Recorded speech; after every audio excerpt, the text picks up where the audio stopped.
bastante interessante também para vocês é uma questão de regras de arredondamento, que lá na física vocês vão ver umas regras para você tornar o número cheio de casas decimais em apenas colocar ele de uma forma arredondada, aproximada.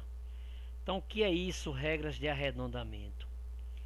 Então, primeiro você vai escolher a quantidade de casas decimais que você precisa escrever o número. Como é que funciona isso, professor? Depende da mesuração desejada. O que é que eu estou querendo dizer a vocês? Se você trabalhar com medidas lineares, tipo metro, você vai deixar sempre duas casas. Por que duas casas após a vírgula? Porque metro seguindo vem centímetros. As leituras são dadas em metros e centímetros. Então, quando eu vou escrever metros, que eu digo 12,38 metros, eu estou dizendo que são 12 metros e 38 são centímetros. Então, quando eu vou trabalhar com metros, se o número tiver aí um monte de casas depois da vírgula, eu só vou deixar apenas duas, porque a mesuração usada para metro é metros centímetros. Eu não vou trabalhar 12 metros e 380 milímetros. Eu não trabalho assim. 12 metros, 380 milímetros. Tudo bem? Eu não vou trabalhar nunca dessa maneira, dificilmente, né? Então olha aqui um exemplo, ó. Eu tenho 12,350089. Fiz uma conta, achei esse resultado. Mas para eu escrever uma aproximação desse número para metros, eu tenho que deixar ele com duas casas decimais. Tudo bem? Se eu for trabalhar uma mesuração de quilogramas, gente, já é aconselhável você deixar aí três casas depois da vírgula. Por que isso? Digamos que eu fiz uma conta e achei 18,4781 quilogramas. Tudo bem? Então é interessante eu cortar esse 1, arredondar ele e colocar 18,478. Por que isso? Porque eu vou dizer que são 18 quilogramas e 478 gramas. Então já é interessante eu deixar três casas decimais. Tá joia? Quando eu vou trabalhar com real, é interessante deixar duas casas decimais. A gasolina vocês estão vendo que estão colocando três casas decimais e por aí vai. Mas para a gente cancelar essas outras casas, esses outros algarismos que estão após a vírgula, para a gente cancelar eles e dar uma resposta aproximada, tem aí algumas regrinhas que vocês vão ver agora que são simples. Simples e muito fácil de vocês entenderem, né? Então, toda vez que o algarismo a ser cancelado for inferior a 5, deixa eu só apagar isso aqui rapidinho, para não fazer muito alarde aqui, né? Quando o algarismo a ser cancelado for um número inferior a 5, o que é inferior a 5, pessoal? Quem é que é inferior a 5? É o 4, é o 3, é o 2, é o 1 e é quem? O 0. Quando vier um número inferior a 5, a regra é simples. Você deixa o número como está. Então você despreza o algarismo seguinte se ele for inferior a 5. O que é que eu estou tentando dizer? Se eu quero deixar esse número que está aqui com três casas decimais, digamos que seja quilograma, e eu vou cancelar o algarismo 4, ele é inferior a 5.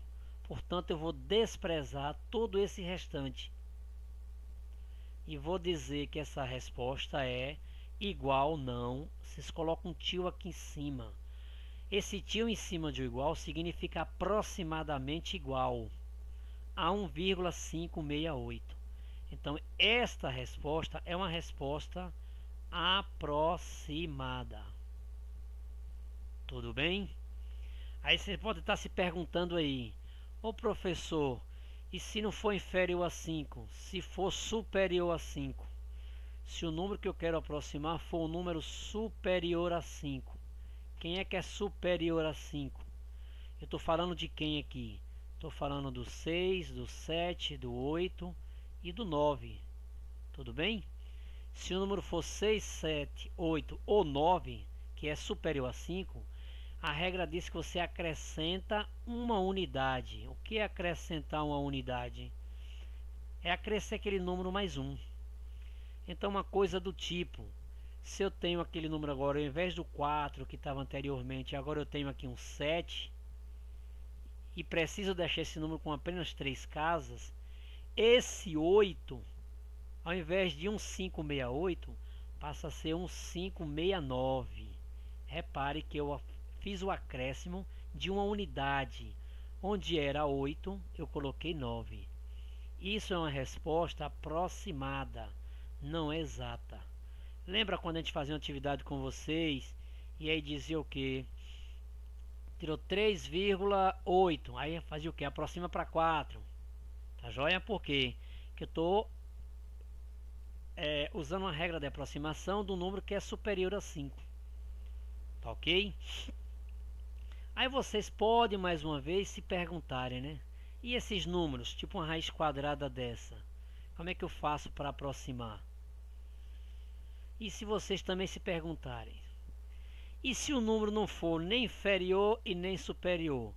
E se o algarismo que eu preciso cancelar for igual a 5? Inferior eu desprezo, superior a 5 eu acrescento mais 1. E se o número for igual a 5, o que é que eu faço?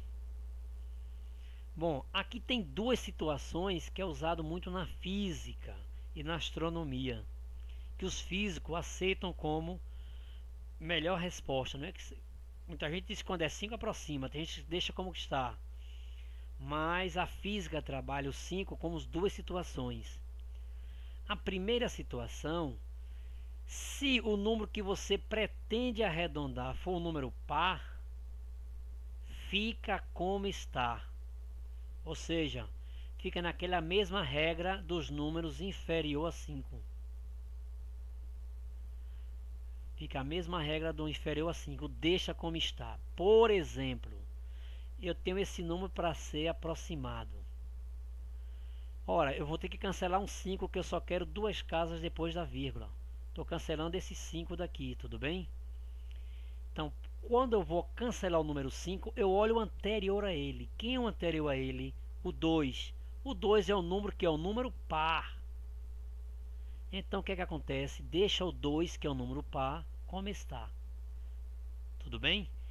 E se o número que eu vou aproximar não for o número par, for o número ímpar, aí eu vou para aquela regra do superior a 5. O que é que diz a regra do superior a 5? Acrescenta uma unidade. Ok? É ímpar, acrescenta uma unidade anterior. Tipo, olha para esse número: 1975, 219. Eu quero deixar com duas casas, mas quero cancelar quem? Quero cancelar a partir do 5. O que é que a regra me diz quando é igual a 5? Que se o anterior a ele for ímpar, eu acrescento uma unidade. No caso, ao invés de 1,97, 7 é ímpar. 7 é um número que é ímpar. O que é que eu faço? Acrescento uma casa, acrescento um algarismo a esse 7, o número 1. Ao invés de 1,97 fica 1,98. Deu para entender essas regras de arredondamento, pessoal?